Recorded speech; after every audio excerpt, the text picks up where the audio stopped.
asalaamaaleykum mbokki commune Diass ñu ñëw tey andil leen seen premier numéro journal de la commune muy lu bees tàkk journal de la commune nag mooy lan mooy dañuy waxtaanee liggéeyu mairie de Diass naka la mairie bi di doxee naka la yëf yi di doxee tey nag ci suñu premier numéro ñu war a waxtaanee les passations des marchés publics war ci ànd tey ak suñu invité di monsieur Tamsir Seck qui est le responsable de la cellule de passation des marchés publics de la commune de Diass nuyul ñëpp bàyyi Tamsir mu def présentation laata ñuy dugg ci thème bi. waaw bismillahi rahmani rahim asalaamaaleykum waa commune de Diass je me nomme Tamsir Seck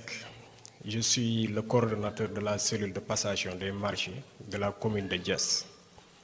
donc mun naa ne man maay responsable au niveau de la commune de Diass et plus précisément de la mairie de tout ce qui concerne la passation des marchés publics de Diass. merci beaucoup Tamsir ci présentation bi nga jot a def comme ni ngeen ko déggee yéen ñëpp Tamsir a ngoog tey jii nii dañuy waxtaanee marché public ñu ci bari dañ ciy waxte xamuñ ci dara Tamsir li ma lay njëkk a laaj mooy lan mooy marché public nan nga koy définir marché public. bon suñu nee marché public dañuy njëkk a dem ci benn décret bi nga xam ne moom moo institué li ñu tuddee le code des marchés publics décret numéro 2022 2295 du 28 décembre 2022 c'est un décret boo xam ne moom moo tënk lu ñuy waxee code des marchés publics léegi décret boobu moom moo organisé lépp luy passation de marché public au Sénégal léegi ci décret boobu au niveau de l'article 4 article 4 du code des marchés publics ñu ngi ci définir le marché public comme étant un contrat écrit conclu par une autorité contractante avec un opérateur privé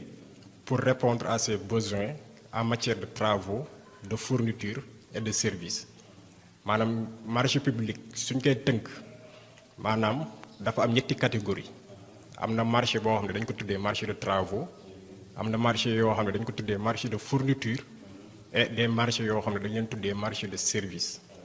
service ou bien prestation de service. merci beaucoup Tamsir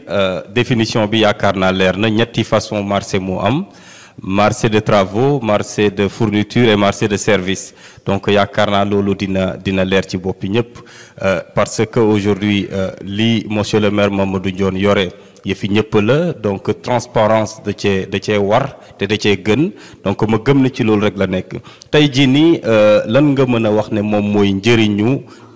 transparence de la gestion des marchés publics yorin wi transparence bi lan mooy njëriñam. bon suñu nee transparence mooy ne maanaam la gestion des affaires au niveau de la commune maanaam gestion transparente maanaam traçabilité lépp li nga xam ne dañ koy def en termes de marché maanaam marché bu ñuy passer wala bu ñuy lancer que ce soit travaux ou fourniture ou service dafa war a am traçabilité maanaam premier niveau de transparence mooy marché bi dañ koy inscrire dans un portail bi ça s'appelle le portail des marchés publics du Sénégal portail boobu ñëpp am nañ ci accès c'est un portail qui est ouvert au public et aux populations portail boobu c'est www.marchepublic.sn SN ça signifie Sénégal donc képp ku mu intéressé yow mën nga defal sa bopp recherche à travers ton téléphone portable wala à travers voilà sa ordinateur mën nga def recherche nga tapé www.marchepublic.sn portail boobu marché bu ñuy lancé bu commune de Diass di lancé da koy publier ci portail boobu nga xam ne dafay am visibilité day am traçabilité léegi suñ ko publier foofu après au niveau d'un journal aussi dañuy publier marché bi foofu te journal bi nga xam ne moom la commune de Diass choisir journal bi nga xam ne moom la monsieur le maire choisir pour def publication projet de marché bi yëpp c'est le quotidien Le Soleil nga xam ne c'est un quotidien d'information boo xam ne toutes les grandes structures suñuy publier ñoom seen marché de sorte que ñoom dañuy bëgg a am visibilité en termes de transparence léegi journal Le Soleil boobu lañ koy publier léegi foofu aussi mooy deuxième niveau de transparence léegi troisième niveau de transparence marché bi suñ ko lancé ba publier ko ba entreprise yi ñëw compétir suñ compétiree ba pare y a au niveau de la mairie une commission bi commission des marchés la tudd la commission des marchés de la mairie de Diass ou bien de la commune de Diass commission des marchés boobu moom mooy réunir léegi nag ñu def dépouillement léegi suñu defee dépouillement ba pare après dañuy def PV de dépouillement PV boobu dañ koy jël ñu envoyé ko à toutes les entreprises wala à tous les candidats yi nga xam ne ñoom compétir nañ ci marché bi léegi de sorte que ñoom aussi dinañ jot ci PV bi dinañ xam réunion bi comment ça s'est passé voilà léegi suñ defee dépouillement ba pare y a un autre délai qui est ouvert délai boobu nag ci la commission bi di réunir waate avec un comité technique d'évaluation des marchés comité technique boobu moom mooy jàppale commission des marchés bi ci évaluation marché bi maanaam candidats yi ñoom offre yi ñu indi offre yëpp la ñuy dajji ñu étudier offre yi xool ban entreprise moo gën a répondre en termes de qualification pour ñu mën koy attribuer marché bi léegi travail d'évaluation boobu ci jeexee après dañuy def attribution provisoire du marché léegi commission des marchés mooy réunir def attribution provisoire suñ defee attribution provisoire ba pare cette attribution provisoire sera sanctionnée par un PV d'attribution provisoire PV d'attribution provisoire boobu aussi dañ koy publier dans un quotidien te ñun suñu quotidien de publication c'est Le Soleil donc foofu aussi deuxième niveau de publication la loolu aussi mën nañ wax ne c'est la transparence voilà parce que loolu bi da nga koy publier journal ñëpp jot ko donc loolu aussi c'est un autre niveau de transparence léegi suñ jógee foofu après day am un délai de recours boo xam ne dafay ubbeeku les autres candidats yi nga xam ne seen offre yi choisiruñ ko candidats yooyu ñoom mun nañu introduire recours su nekkee ñoom ni ñu attribuer marché bi neexu leen wala am nañ ci voilà des réserves ñoom mun nañu def recours léegi recours boobu suñ ko defee mais ce sera un recours motivé ñoom duñ ñëw rek bëgg def recours pour def recours dañuy def recours pour contester am ko procédure bi mais sur des éléments de fait sur des éléments matériels et concrets léegi recours boobu nag si c'est suñ ko defee introduire recours au niveau de la mairie commission des marchés aussi moom mooy réunir waat mu xoolaat recours bi xool motivation recours bi après mu defaat une autre évaluation xool su nekkee recours bi les motifs de recours sont des motifs recevables su boobaa dañuy évaluer waat mais si c'est des motifs yoo xam ne ce ne sont pas des motifs recevables dans ce cas recours boobu du jàll donc loolu mën nañ ne aussi c'est un autre niveau de transparence le fait que candidats yi am nañu droit ñëw def recours pour voilà mun a xool ndax procédure bi jaar na yoon wala jaarut yoon léegi suñu jógee foofu après si le marché est approuvé et validé maanaam dañuy jël dossier bi yëpp yóbbu ko au niveau de la sous-préfecture de Sindia c'est le sous-préfet de Sindia qui approuve le marché moo koy approuvé mu apposé ci signature am ak cachet su ko approuvé c'est à partir de là que le marché prend effet waaw les effets du contrat de marché commencent à se produire léegi suñu jógee foofu nag dernière étape marché bi su jógee dossier bi su jógee sous-préfecture après dañuy jëlaat dossier bi yóbbu ko à Thiès au niveau de la direction centrale des marchés publics parce qu'il y a une direction centrale des marchés publics qui est chargée du contrôle a priori le contrôle a priori de toutes les procédures de passation des marchés que ce soit appel d'offres que ce soit DRP ouverte que ce soit DRP restreinte procédure yooyu noonu yëpp bu ci nekk voilà DCMP moom am na ci wàll surtout appel d'offres ak DRP ouverte yooyu à chaque fois day dem contrôle a priori au niveau de Thiès su demee foofu ñoom ñu contrôler ba pare après ñu immatriculer marché bi foofu la ñuy immatriculer marché bi suñ ko immatriculer waa DSMP ba ñu retourné ñu dossier bi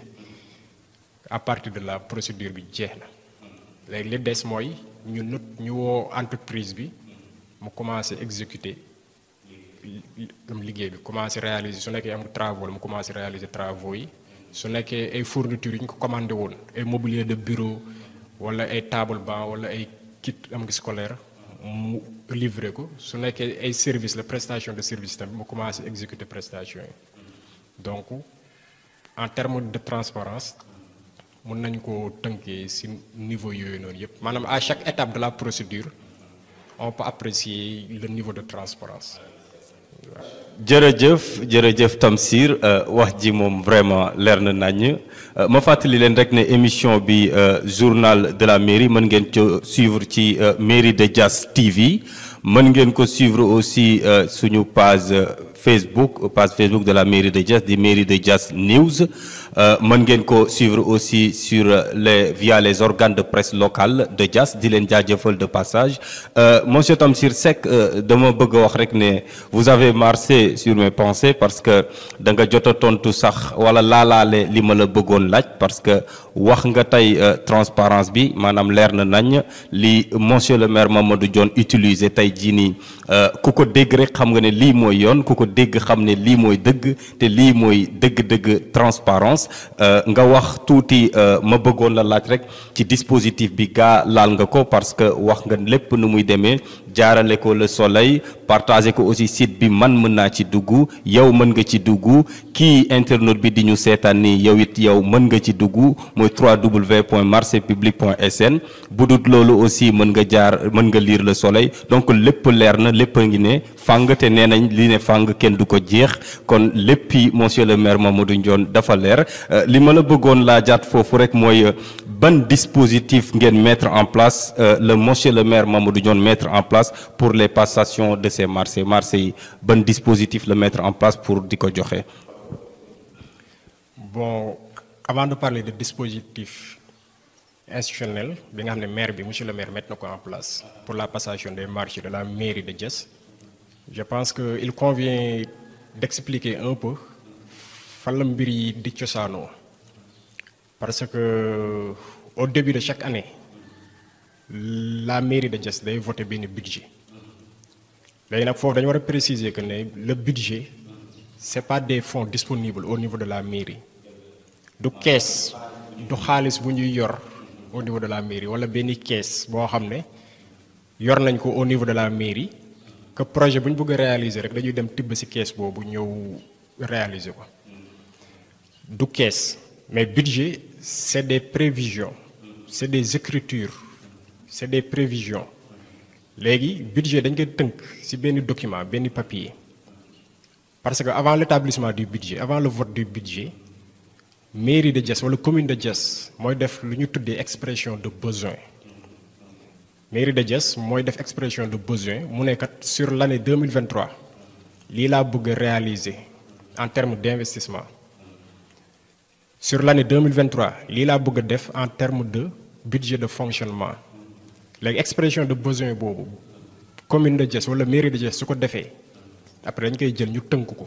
ci benn document boobu lañu tuddee budget mais document boobu suñ ko tënkee ba pare léegi budget boobu dañ ko war a traduire en dépense dañ ko war a traduire en projet dañ ko war a traduire en commande voilà léegi budget en résumé c'est ça léegi nag le levier wala la voie par laquelle on traduit le budget en commande ou bien en projet c'est la passation des marchés publics c'est à travers la passation des marchés publics que le mairie de Diass mën a mettre en œuvre budget léegi budget bi puisque deux volets la volet investissement et volet fonctionnement projet bu mairie bëgg a def bu mu bëgg a réaliser dafay jël benn projet benn pàcc ci budget bi mu lancer ko en marché mu traduire ko en marché boobu la ñuy jël ñu lancer ko noonu lay demee léegi nag suñ ko lancer nag voilà après mu suivre la procédure le cours normal xam nga de la procédure Voilà léegi loolu benn bref explication rek laa bëggoon apporter sur le budget comme ça nit ñi comprendre lan mooy budget que ne budget du xaalis fonds bu disponible au niveau de la mairie mais document la boo xam ne ce sont des prévisions léegi en ce qui concerne le dispositif qui a été mis en place par monsieur le maire pour gérer la passation des marchés au niveau de la commune de Diass dispositif yooyu li ci njëkk mooy avant le 5 janvier 2023 et cela ça concerne toutes les structures yi nga xam ne dañuy def passation de marché que ce soit commune que ce soit département que ce soit ministère que ce soit société nationale ak bu munti doon chaque début d'année avant le 5 janvier loolu c'est le code des marchés moom moo ko prévoir chaque début d'année avant le 5 janvier monsieur le maire au niveau de la commune de Diass fii day jël des arrêtés de nomination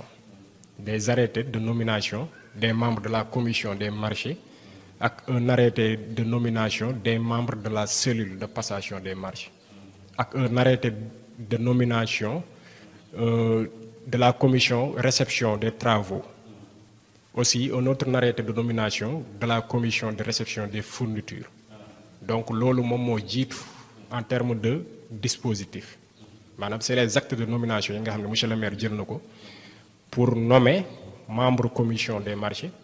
membre commission de la cellule de passation des marchés membre commission réception des marchés ak membre commission réception des fournitures et des travaux léegi suñ jógee foofu après dañuy jël marché yooyu noonu yëpp projet yooyu yëpp ñu tënk ko ci benn document bu ñu tuddee le plan de passation des marchés suñ ko tënkee ci document boobu plan de passation des marchés boobu dañ koy envoyer à la DCMP à la direction centrale des marchés publics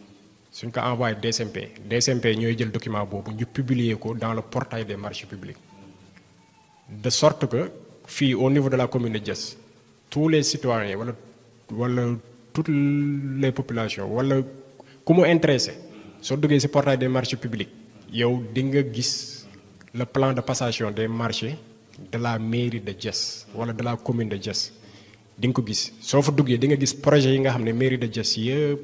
bëgg na ko lancer ci année 2023 bi di nga ko gis donc suñ jógee foofu beneen dispositif bi mooy la publication d'un avis général de passation des marchés publics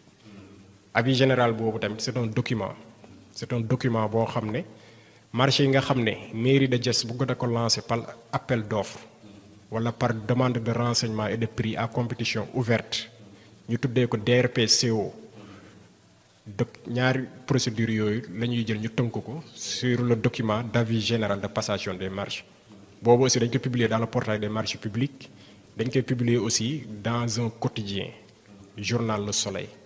de sorte que ñëpp dañ koy gis loolu mooy beneen dispositif bi léegi suñ jógee ci arrêté yi nga xam ne ñoom ñoo nommé commission marché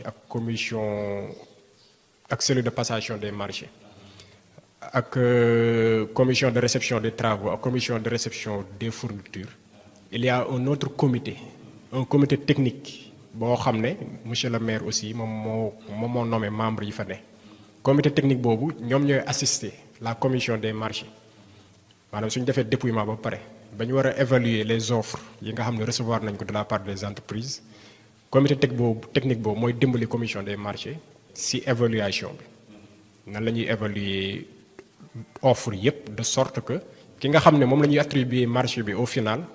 dinañ ko attribuer sur la base des dispositions ou bien des règles qui ont été mises en place par le code des marchés publics. Merci encore une fois Tamsir yaakaar naa wax ji leer na nañ yow mi ñuy seetaan tey yaakaar naa dina leer ci yow ne wala bokk yéen ñi jàpp ne budget xaalis la bu ñu juug biir mairie di yëkkati di joxe du noonu leer na ne budget ci wax ji ak ni ko Tamsir expliqué leer na nañ ci ñëpp donc aussi dispositif bi ñëpp xam nañu ne lu jaar yoon la lu tegu ci yoon la te gu gis li xam ne Diass a ngi dox comme niñ koy waxee Diass est en marche ñii xam nañ ko di ko wax ñi xam ko nag noppeek moom ñeneen ñi xam ko di ko xeex waaye it Diass est en marche kon monsieur Tamsir leneen li ma lay laaj rek mooy wax nga ci marché public wax nga ni ñu koy dispositif bi wax nga transparence bi tey jii nii am na ay grand marché public yu am biir Diass liggéey ngeen fii gis nañu ko ndax mën nga ñëwaat ci marché yooyu xam ne jot ngeen ko def fii ci biir Diass. Voilà, concernant réalisation yi nga xam ne wala marché yi nga xam ne monsieur le maire jot na ko réaliser marché bi nga xam ne ça concerne l'acquisition de véhicules de 2 véhicules pick-up l'acquisition de 2 véhicules pick-up yi nga xam ne ce sont des véhicules de service yoo xam ne tout le personnel de la mairie véhicules yooyu la ñuy utiliser pour seen déplacement donc c'est mel ni man nga xam ne je suis le responsable des marchés voilà su may waree yóbbu dossier au niveau de la sous-préfecture pour approbation wala au niveau de la DCMP pour immatriculation véhicules yooyu mun naa ne ñoom la ñuy jël voilà après chauffeur yi déposé ñu donc tout le personnel de la mairie de Diass ku si nekk si sa wàll soo amee ay déplacement à faire dans le cadre du travail mais seulement dans le cadre du travail donc ces véhicules là sont à ta disposition comme ça voilà si ngay mën a def ces déplacements yi un autre marché bi nga xam ne commune de Diass wala mairie de Diass aussi réalisé na ko au niveau de la mairie toujours maanaam la connexion internet voilà le réseau internet donc au niveau de la mairie de Diass am na benn connexion wifi boo xam ne mairie bi yëpp personnel bi yëpp si réseau wifi boobu lay basé wu pour mën a def liggéeyam. aussi un autre marché boo xam ne réalisé monsieur le maire jot na ko réalisé c'est le réseau téléphonique au niveau de la mairie réseau téléphonique boobu voilà au niveau des bureau du maire, le bureau des adjoints au maire, le bureau du responsable comptable et financier. Bureau yooyu noonu yëpp am nañu téléphone réseau téléphonique boo xam ne képp ku soxla sa morom voilà yow il suffit de composer un numéro voilà comme ça nga mën ko jot sans se déplacer voilà loolu aussi dafay accélérer travail bi quoi. Dans notre plan de passation de marché. Il y a le projet de construction d'un centre de santé secondaire à Diass marché boobu lancé nañ ko et c'est en cours de procédure bi yeggagul mais c'est en cours donc procédure bi su aboutiree rek donc travaux yi dañ ko commencer réaliser. Au niveau aussi du stade municipal de Diass foofu aussi lancé nañu fa ñaari marché benn bi construction d'une tribune découverte au stade municipal de Diass. ay gradin lañu fay construire comme ça public bi voilà suñuy seetaan marché ñu mën fa voilà nekk. L'autre marché aussi ça concerne la pose de gazon synthétique au stade municipal de Diass gazon synthétique aussi dañ ko fay poser boobu marché bi lancé nañ ko ba attribué nañ ko donc ñaari marché yooyu noonu yëpp yi nga xam ne ça concerne le stade municipal de Diass benn bi di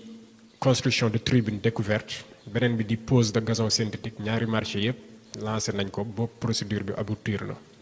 donc je pense que sax ñi nga xam ne ñu ngi jaar ci côté terrain góot ñoom gisal nañ ko seen bopp voilà xam nga travaux yi daanaka tàmbali nañ ko. Aussi il y a un autre marché boo xam ne lancé nañ ko ça concerne la construction de PRN. PRN ce sont les points de regroupement normalisé de collecte des ordures dans la commune de Diass boobu aussi monsieur le maire boobu aussi lancé na marché boobu comme ça au niveau de chaque village dañ fa construire au minimum un PRN benn point de regroupement normalisé de collecte des ordures voilà à part les PRN il y a aussi un marché boo xam ne boobu dinañ ko lancer ci fan yi di ñëw mooy l'acquisition de lampadaires waaw l'acquisition de lampadaires solaires yoo xam ne dañ koy tas ci dëkk bi de sorte que voilà dina gën a yokk éclairage yu dëkk bi. Voilà, je pense que il y a aussi la réalisation de 2 pistes. Benn piste bi ça concerne l'axe Paaki Toglu boobu jot nañ ko réaliser ba réceptionné nañ ko. L'autre piste ça concerne le trajet Ndiéfoune Thiki boobu c'est en cours de réalisation. Bientôt les travaux vont finir inchallah. Donc sur le volet des pistes aussi foofu tamit monsieur le maire def na fa ay jéego. Bon, il y a aussi la construction des salles de classe. Des 12 salles de classe boobu aussi c'est en cours. Boobu aussi am nga la réalisation wala l'exécution des travaux c'est en cours. Donc en résumé suñu marché yi nga xam ne ñooy marché yu mag yi nga xam ne lancé nañ ko par voie d'appel d'offres ak par voie de DRPCO, c'est-à-dire demande de renseignement et de prix à compétition ouverte, marché yooyu mooy yi ma leen listel sànq yi nga xam ne ça concerne les investissements, les marchés en termes d'investissement pour l'année 2023 yi nga xam ne monsieur le maire voilà prévoir na ko def ak yi nga xam ne débuté nañ ko. Donc en gros c'est ça marché yooyu la. Merci beaucoup pour une dernière fois Tafsir kontaan ci yow lool wax ji leer na lépp leer na di remercier aussi Tafa doon le grand technicien di remercier toute la presse locale di leen wax rek ne moo doonoon suñu premier numéro journal de la commune ngeen àndoon ceeg seen doom seen rakk seen xarit Ousseynou Diouf wax ji leer na nañ nee naa leen monsieur le maire Mamadou Ndione fowul folowul caaxaanul te fontuwul jas rek ko ñor jas rek lay liggéey te mi ngi liggéey te nag wax naa leen ko nee naa leen à l'heure du bilan lépp dina leer donc jasa ngi dox ñii xam nañ ko di ko wax ñii xam ko noppeek moom ñeneen ñi nag xam ko di ko xeex waaye jasa ngi dox jërë ngeen jëf ba beneen yoon.